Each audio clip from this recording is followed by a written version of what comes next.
Eu sou Lucas Andrade, editor de Money Report, e converso agora com Ricardo Guimarães Filho, fundador da Vita Investimentos, consultoria independente de investimentos.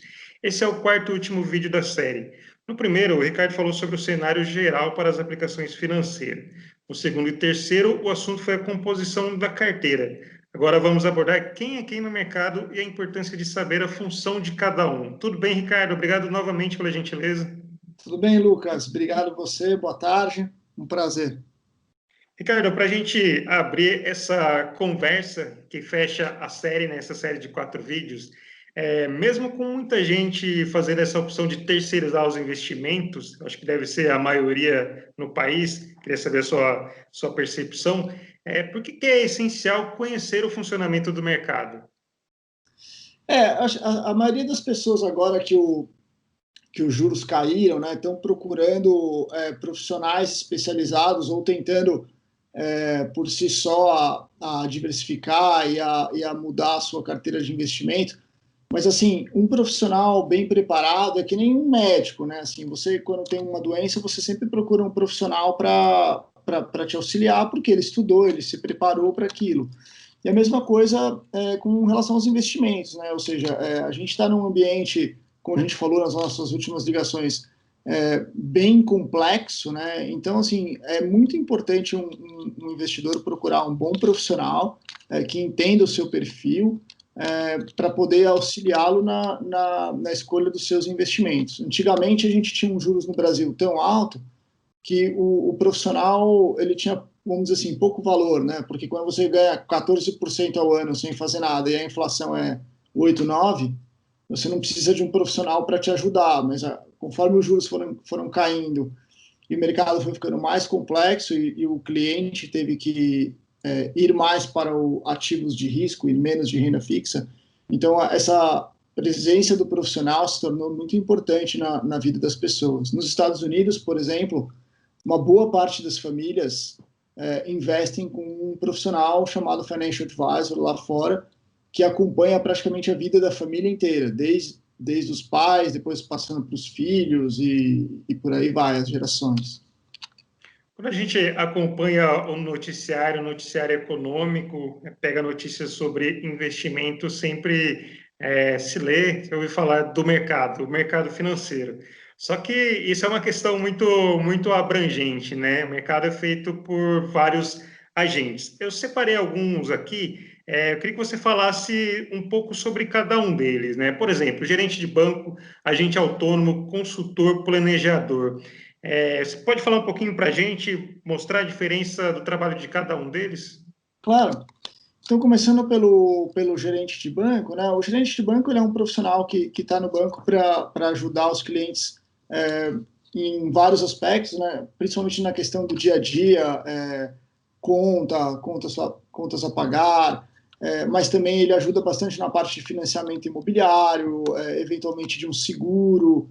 E alguns gerentes de banco, ainda mais a gente está vendo agora um movimento dos bancos terem pessoas especializadas nas agências para isso, eles podem vir a recomendar investimentos para os clientes, mas sempre baseado naquilo que o banco recomenda para aquele cliente, né? Então, o gerente do banco ele pega os produtos que estão na prateleira do banco, pega o perfil do cliente que o banco mediu e oferece produtos para aquela carteira, né? Mas por um lado ele tem os produtos do banco para oferecer, mas por outro lado ele não está vendo todo o patrimônio do cliente, né? Muitos clientes têm conta em 2 bancos, por exemplo, né?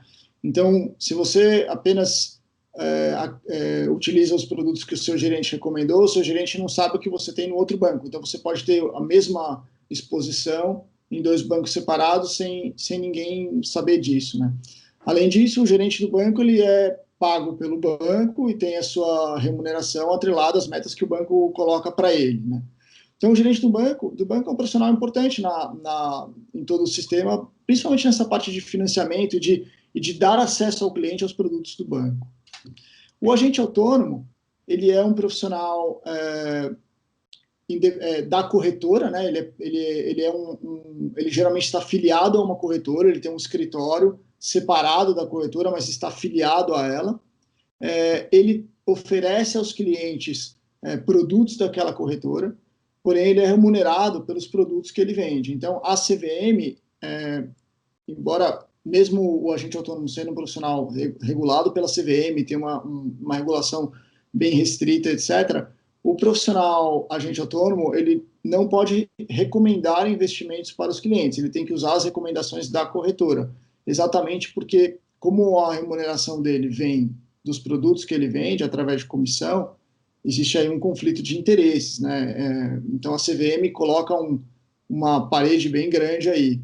E aí você tem o consultor de valores mobiliários, que também é um profissional regulado pela CVM, porém ele não pode receber nenhuma remuneração dos produtos que ele recomenda para os clientes. Ele só pode ser remunerado exclusivamente pelo cliente que o contrata. Então o cliente contrata uma consultoria, paga aquele consultor o valor acordado e o consultor é livre para recomendar investimentos dentro do perfil de cada cliente nas diversas instituições que o cliente tem dinheiro, né?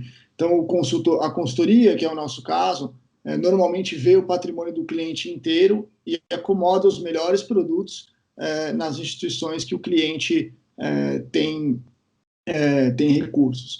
E o planejador financeiro é um terceiro profissional, é um outro profissional nesse sistema, que não é necessariamente filiado à CVM, regulado pela CVM. Muitos consultores também são planejadores, mas o planejador financeiro, ele não pode recomendar produtos de investimento. Ele normalmente senta com o cliente para montar exatamente um planejamento financeiro. Vou guardar tanto por mês, vou gastar tanto por mês, vou guardar dinheiro aqui, vou cortar a despesa ali. Então, o serviço de planejador financeiro ele pode ser feito somente com o planejamento, ou muitos consultores também são planejadores. Dentro disso, que outros detalhes o investidor precisa ficar atento na hora de escolher um profissional para ter esse suporte, né? Além dessas questões técnicas ligadas à CVM, que outros detalhes o investidor precisa ficar atento para ter esse suporte? Eu acho que uma coisa muito importante é o histórico do profissional que está auxiliando ele, né? Ou seja, por onde esse profissional passou, qual é a experiência de mercado, quantas crises esse profissional viveu, é, onde ele se preparou para ser um profissional que vai recomendar investimentos, né? Então, isso é uma coisa super importante. A outra é o tipo de instituição que você está procurando, né? Então, existem instituições que atendem clientes muito grandes, existem instituições que atendem clientes menores, existe o profissional que atende clientes de 1 milhão, de 2 milhões, de 500 mil, de 100 mil. Então, assim, o histórico do seu profissional e o tipo de empresa que você está procurando para te auxiliar nesse momento é muito importante. Além, óbvio, do que, como você falou, das credenciais, né? Eu queria focar um pouco mais na questão da remuneração. Você já falou um pouco, queria abordar um pouco mais sobre isso, que eu acho que é uma questão importante, uma questão bem sensível. Como saber, o investidor pode saber que ele está pagando um preço justo por um serviço, né? Por um suporte, por um especialista. E, por outro lado, o que o especialista pode cobrar, né? O que pode ser feito nesse sentido? Cada profissional tem o seu jeito de cobrar, né? Então, o profissional que está afiliado a um banco, por exemplo, um profissional de um banco, ele recebe um salário e um bônus atrelado ao serviço que ele presta para os clientes, né? Então, conforme a empresa vai crescendo, ele vai ganhando mais bônus, mais salário, a performance dele voltada, a remuneração dele é voltada a essa performance. O agente autônomo, ele é remunerado diretamente pelo produto que ele coloca na carteira do cliente. Então, o fundo de investimento paga um pedaço de taxa de administração para a corretora e a corretora repassa essa taxa de administração, um pedaço dela, para o agente autônomo. Então, a remuneração dele não está atrelada a metas e a bônus, ela está diretamente ligada à quantidade de produtos que tem na carteira daquele cliente.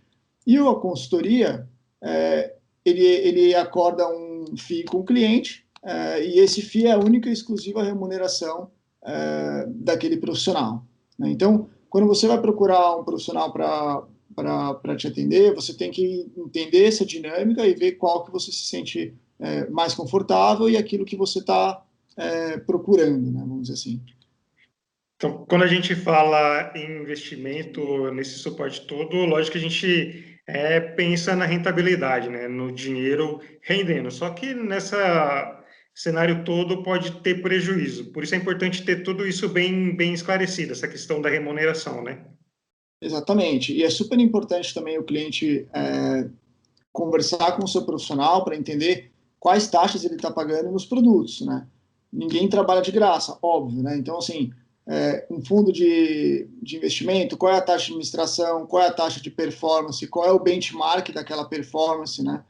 Tudo isso é muito importante para o cliente tentar montar carteiras que tenham o menor custo para ele, mas que os profissionais que estão envolvidos em toda a cadeia e no auxílio ao cliente possam também ser remunerados, né? Mas a questão das taxas é muito importante, ainda mais hoje em dia você tem juros no Brasil muito baixos, né? Então, um fundo de renda fixa que te cobra 1% de taxa de administração, para você ganhar 2% ao ano, metade você já vai deixar para o gestor, né?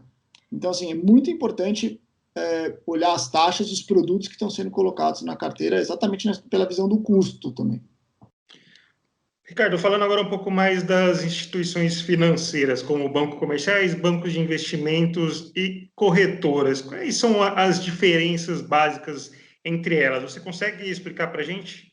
Hoje está um pouco misturado, né, isso, mas tentando simplificar, o banco comercial ele é um banco para emprestar dinheiro, né, para os clientes e ganhar dinheiro através de spread, taxa de serviço, eventualmente algum produto que ele venda, mas basicamente ele é um banco para tomar dinheiro emprestado de alguns clientes e emprestar para outros, como é a atividade bancária desde sempre, né?